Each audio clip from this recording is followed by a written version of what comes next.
So right now we have a very funny guy. Actually, he's making his first appearance of the comic strip in a long time, but he's a very funny guy. Let's give it for Chris Kania.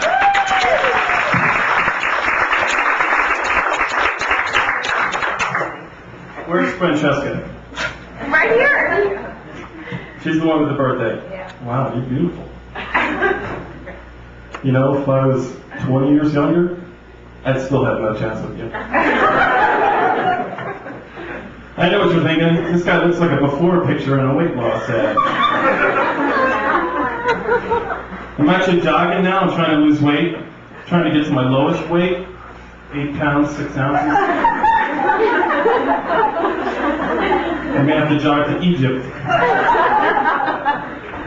I took a picture of the back of my head, and I use it as my desktop wallpaper at work on my computer. So when I'm away from my desk, it looks like I'm still working. Here's something really stupid I saw today. My bank has a drive-through ATM with Braille buttons on it. Braille buttons for blind people on a drive-through ATM. Yeah, that's the A-team that figured that one out. Now, I know it's politically incorrect to automatically assume just because a person is blind, they're necessarily a bad driver. But just for the sake of argument, let's say this blind driver can get to the ATM without killing anybody. He finds the slot, puts in his card, puts in his PIN. All the options on what he can do next are displayed on a screen he can't see.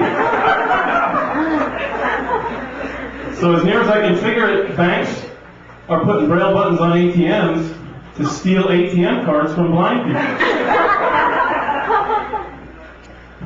I took my 8-year-old daughter on the subway for the first time. We're riding in the cars, and she looks up at me and she said, "Dad, how did they get the trains down the stairs?" It's like 8 years old, writes better stuff than me. You know, when I was growing up, for every year on my birthday, I wanted a puppy. And every year I was disappointed. And then one year, there was a big box in the living room all wrapped up with a big bow, making little yelping noises. So I carefully opened the box, and in the bottom of the box was a tape recorder playing puppy sounds. My parents laughed and laughed. But you know, I wanted a dog so bad, I would take the cassette recorder for walks, pulling it along by the power cord. Come on, Cassie, work for a cassette recorder. And I think I freaked my parents out because they took Cassie away to a farm in upstate New York, and I never saw her again. I tell my kids it was always tougher when I was a kid. But I think I've been doing it too much because now they start feeding the lines back to me.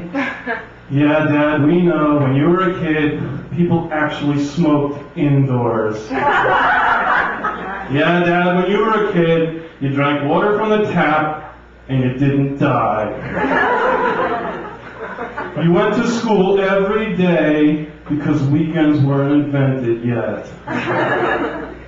And I remember that one cold winter where it was so cold, to heat the house, you had to use your little brother as fuel. And it's not easy being a parent.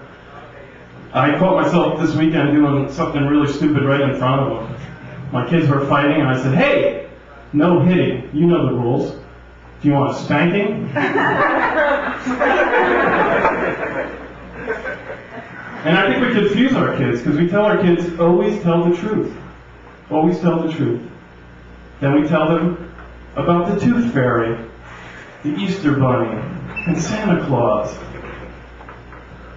I remember finding out about Santa Claus. It ruined my whole freshman year. A friend of mine just lost his job recently. He says, "What can I do to make my resume stand out from the pile?" I said, "Man, you got to put things on your resume to make it stand out, get you that interview. Put on your resume and clap with one hand. And then the interview, do this." That's hard to do that loud. your resume can sneeze like Donald Duck in any interview.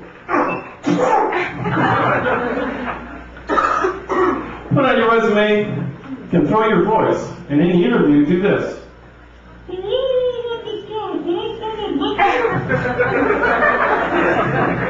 And if you really want to impress them, put on your resume, can crack your nose. In any interview, do this. My name's Chris Kania. Thank you very much. Enjoy the rest of the show. Kania! Kania! That hurt a little bit.